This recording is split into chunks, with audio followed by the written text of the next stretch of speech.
नमस्कार, SN plus के हलचल दिन भर में आपका स्वागत है। मैं हूं गौरवी वैष्णव। सबसे पहले खास हलचल पर एक नजर। सुजानगढ़ शहर के वार्ड नंबर 2 के रेलवे फाटक नंबर 1 के पास स्थित धर्मचंद कन्हैयालाल के घर में चोरी हो जाने का मामला सामने आया है।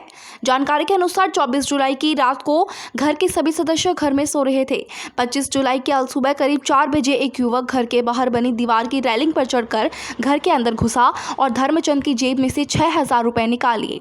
उसके बाद वह दीवार पर चढ़कर घर की छत पर गया और कन्हैयालाल की जेब से 9,000 रुपए निकाल लिए। घटना की जानकारी मिलने के बाद कन्हैयालाल सांखला ने आसपास के घरों के सीसीटीवी फुटेज खंगाले तो उसमें एक युवक नजर आया। चोर सिर्फ 7 मिनट में ही चोरी को अंजाम देकर घर से निकल गया। वहीं मंगलवार की सुबह सूचना मिलने पर पुलिस थाने के हेड कांस्टेबल सत्यवीर सिंह और पन्नालाल जाखड़ ने मौके पर पहुंचकर जानकारी जुटाई। पूरी रेकी करी है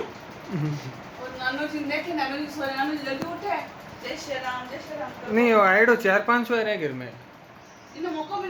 हाँ अब कुत्ते जाओ है तो हट कोई है तो ये गली कोई पक्की बात है और सारा कोई है यार दादू जी के जेब में हमेशा का रुपया काट दे कागज चली जी का परिचय पत्र आधार कार्ड है नहीं जेब में वो हमेशा जेब में रही है पाछो तो मतलब इन देख करके बाद में चढ़ी ऊपर वो छाजा पर आराम चाल रही है सीधो लटक भी क्यों मैं एक दिवाली पर लाइटा भी लगावानी तो ये सोचेंगे सर टूट जाए नहीं टूट जाएगा तो भरोसा बनी क्योंकि अब पुराना रह बड़ा पुराना रह गया और वो टूट जाएगा जैसे मिल लो फापड़ जैसे नहीं क्या लिख सकती है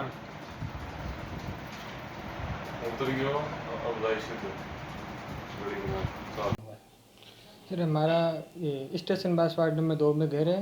रोज की तरह हम तो रात को सो गए थे। सुबह उठे तो दादाजी की जेब में से रुपए नहीं थे। फिर पता करने में पता चला कि ताऊ जी की जेब में से भी रुपए चोरी है। फिर आस पास में पूछा और यहाँ पे लगे सीसीटीवी कैमरे में देखा तो मालूम चला कि एक लड़का है लगभग 18-20 साल का, वो दीवार चढ़ के घर में घुसता हुआ नजर आया और वही वापस लगभग 8-10 मिनट घर के अंदर है और रुपए लेके वही चला गया बाहर। कितना नुकसान हुआ और पुलिस को सूचना दी गया? लगभग 15,000 के लगभग का है, 15-16 हज़ार, और पुलिस को सूचना दे दी है। पुलिस मौके पे आके मौका मुआयना करके गई। कारगिल विजय दिवस पर सुजानगढ़ एसडीएम ऑफिस में शहीदों को श्रद्धांजलि का कार्यक्रम रखा गया। सबसे पहले एडीएम भागीरथ शाक, एसडीएम मूलचंद लूनिया ने गुडावड़ी के शहीद गिरधारी लाल डोकिया की प्रतिमा पर श्रद्धा सुमन अर्पित किए। इस अवसर पर एडीएम ने संबोधित करते हुए कहा कि हमें देश के लिए सर्वोच्च बलिदान देने वाले शहीदों को हमेशा याद रखना चाहिए। अपना अनमोल जीवन देश के लिए कुर्बान कर देने वाले अमर शहीदों का ऋण नहीं चुकाया जा सकता। श्रद्धांजलि देने वालों में तहसीलदार बजरंगलाल कुलहरी, नायब तहसीलदार महावीर प्रसाद सेलू, पुरुषोत्तम, लक्ष्मण राम, सुनील कुमार, सुरेश सैन, सुरेश स्वामी, संदीप शर्मा, प्रकाश कांटीवाल, जनहित संघर्ष मोर्चा अध्यक्ष रामकुमार मेघवाल, प्राचार्य कुसुमलता शर्मा, शिक्षिका अंकिता शर्मा आदि शामिल थे। अंत में गणेशी राम झमर स्कूल की पिंकी प्रजापत, दीपिका सोनी, खुशबू प्रजापत, टीना सेन ने राष्ट्रगान की प्रस्तुति दी।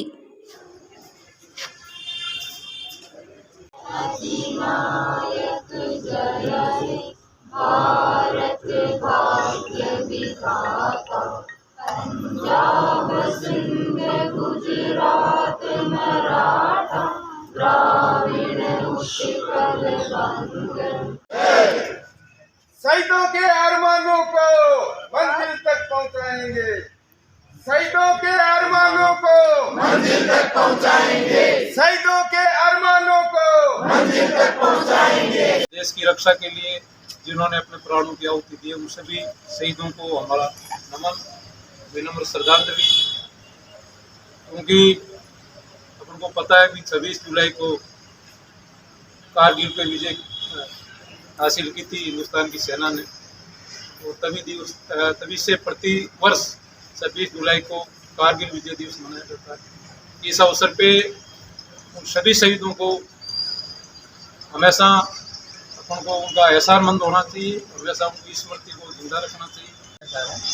और इन सभी से अपेक्षा की जा रही है कि प्रत्येक घर के ऊपर 25 करोड़ घरों के ऊपर तिरंगा फहराया जाएगा। ये इसी वर्ष से ये अभियान शुरू किया जाएगा। आज कारगिल विजय दिवस पे 26 जुलाई को, क्योंकि 26 जुलाई 1999 को हिंदुस्तानी फौज ने कारगिल पहाड़ी पे पाकिस्तानी सेना को मार दी, तभी से कारगिल विजय दिवस के रूप में ये दिवस मनाया जाता है। इस बार उच्चाधिकारियों के निर्देशानुसार जो सन 1947 से लेकर अब तक जो भी शहीद हुए हैं देश की रक्षा के लिए, उन सभी को श्रद्धांजलि देने का कार्यक्रम किया गया। इसके साथ ही राष्ट्रगान का आयोजन किया गया। इस अवसर पे राष्ट्रीय अधिकारी और अन्य जो यहाँ बार के सदस्य और स्टाफ है सभी शामिल हुए। मीडिया से बताए हुए बंधु भी सभी कार्यक्रम में शामिल होते इस कार्यक्रम की शोभा बढ़ती। हमें जो देश की रक्षा के लिए जो शहीद हुए हैं उनको हमेशा उनकी शहादत को सलाम करते हुए हमेशा स्मृति रखनी है और उनके जो जिस मकसद से उन्होंने अपनी शहादत दी है उनको पूरा करने में अपना योगदान सभी का। इस अवसर पे मैं सभी को विजय दिवस की शुभकामनाएं देता हूँ। जनहित संघर्ष मोर्चा के कार्यकर्ताओं ने कारगिल विजय दिवस के अवसर पर एसडीएम ऑफिस के सामने धरना स्थल पर शहीदों के जयकारे लगाते हुए पुष्प अर्पित कर कारगिल युद्ध में देश के लिए प्राण न्यौछावर करने वाले वीर जवानों को श्रद्धांजलि दी। इस दौरान कार्यकर्ताओं ने भारत माता की जय, इंकलाब जिंदाबाद और भारत के शहीद अमर रहे के नारों से देशभक्ति का माहौल बना दिया। श्रद्धांजलि कार्यक्रम में राम नारायण रुलानिया, एडवोकेट रामकुमार मेघवाल, एडवोकेट बनवारी लाल बिजौरनिया, पूनम चंद मेघवाल, सत्यनारायण माली, हीरालाल, गंगाधर मूड, अशोक कुमार, जगदेव बेड़ा, शकील बिसायती, गजानंद प्रजापत, मुमताज खान आदि मौजूद रहे।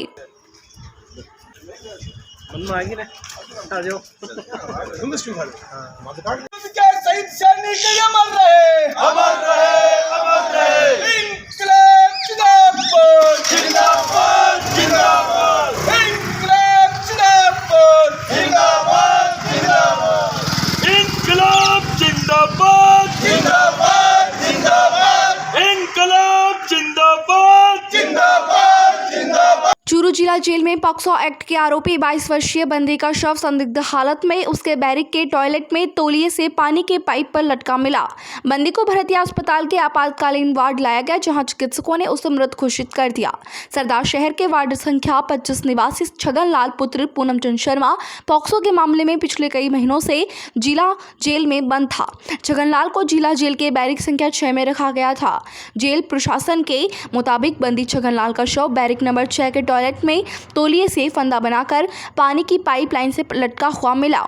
जेल मुख्य प्रहरी बालकरण सिंह ने मामले की जानकारी दी।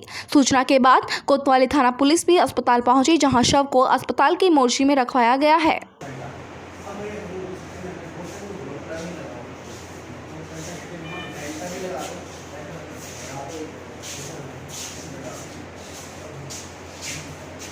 किस तरह और क्या पिछले शनिवार को तो मिल के गया था उससे।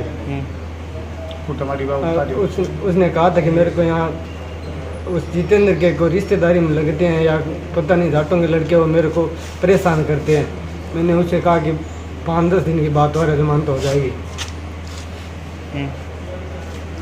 उन्होंने पीछे से उनको पता चल गया कि जमानत हो गई जाएगी या क्या, वही जाने। उन्होंने रात को मरवा दिया उसको। कहा था उसने 6 बजे फोन किया था कि मेरे को लड़के परेशान करते हैं, मेरे को मारते हैं। लड़के परेशान, जमानत तो कब होगी नहीं होगी, यहाँ इनका ज़ाब्ता करवाओ। लड़की के ननिहाल वालों ने की होगी। उन्होंने पहले ही कहा था कि आप जमानत करा के क्या करोगे, लड़का यदि बाहर निकल गया तो भी नहीं छोड़ेंगे, हमारे लड़के उसको मार देंगे, क्या करोगे आप बाहर निकलवा के, उसको अंदर ही पड़ा रहने दो। रिक्वेस्ट की कम से कम 10 बार वालेरी उसके ननिहाल में, कभी उसके लड़की के बड़े मामा से, कभी छोटे मामा से, कभी उससे बड़े मामा से, कभी नाना जी से मिल के आए। उनका यही कहना था कि आप बाहर निकलवा लेंगे तो क्या है, हम उसको वापस दिलवा देंगे या हमारे लड़के उसको मार देंगे। पहले धमकी मिल चुकी है। हाँ, पहले वो कह चुके हैं कि उसे जिंदा नहीं छोड़ेंगे। पूरी घटना बताएं किस तरह। फांसी ले ली, टॉयलेट में गए, गटर बाथरूम में पानी की पाइपलाइन आ रही थी, उस पर गमछे से फांसी ले ली। कितने नंबर बैरक में था? 6 नंबर बैरिक में था। क्या नाम पता है इसको? शगन लाल पूनम चंद। किस मामले में था ये बंद? पॉक्सो मामले। जी सर। सुबह खाने मतलब शाम को खाना वाना खा के सोया होगा या उसके बाद? खाना वाना खा के सोया, बंद किए बढ़िया जोर आराम से। बैरक में और कितने बंदी हुए थे? 30-35 बंदी रहती है। 30-35 दिन। ये टॉयलेट में जाके खाई? टॉयलेट में जाकर। पता किसको, जो कोई बैरक में गया होगा साथी, उसको पता चला क्या? बैर के अंदर बंदूकों ने शोर मचाया, सब ड्यूटी वाले गए, फिर मेरे को बुलाया। आपका क्या नाम है सर? बलकरण सिंह। क्या नाम? बलकरण सिंह। बलकार सिंह? हाँ जी। क्या हो सर आप? मुख्य प्रहरी सर। और मुख्य प्रहरी। फिलहाल 2 महीनों से जेल में बंदी है और उसको हमने सुबह हमारे को सूचना मिली कि उसने आत्महत्या कर ली और उसको आत्महत्या न करके उसकी हत्या की गई है सर। क्योंकि ये पहले हम मिलने आते थे नहीं तो बार बार एक ही बात कहता था कि मेरे पास जेल में मेरे पास मारपीट होती है। और कल रात को लगभग 6 बजे यानी 5:55 पर उसकी माँ के पास फ़ोन गया कि माँ जमानत तो जब होगी तब हो जाएगी, लेकिन ये रोज़ को मेरे को यहाँ 5-4 लड़के हैं वो कूटते हैं, तो इससे से कम बचाओ। चलो मेरे को देखते हैं। और सुबह हमारे पास हो गया कि उसने फांसी खा ली। तो फांसी खा ली तो जेल में फांसी की जगह क्या है सर? हम एक तो वो देखना भी चाहते हैं कि भाई कोई फांसी खाता है तो बाद में जेल किस चीज़ की है, क्या निगरानी है प्रशासन की। वो जो लड़की थी हमारे लड़के ने मान लो गलती की, पीछे वो लड़की ऐसी थी कि वो पहले 3-4 जनों के साथ उसका ऐसे चलता था, वो लेके चला गया कि भाई आपके लड़के के साथ गई। उस लड़की के मामा का लड़का है पुलिस में, उसका कोई रिलेटिव होंगे वो जेल के अंदर, वो उसके साथ कई बार मारपीट कर चुके हैं। ऐसा करने वाला नहीं था क्योंकि वो एकदम लीडर था। क्या नाम है आपका? मेरा सांवर बोलना। ये था SCM प्लस का खास बुलेटिन हलचल दिन भर।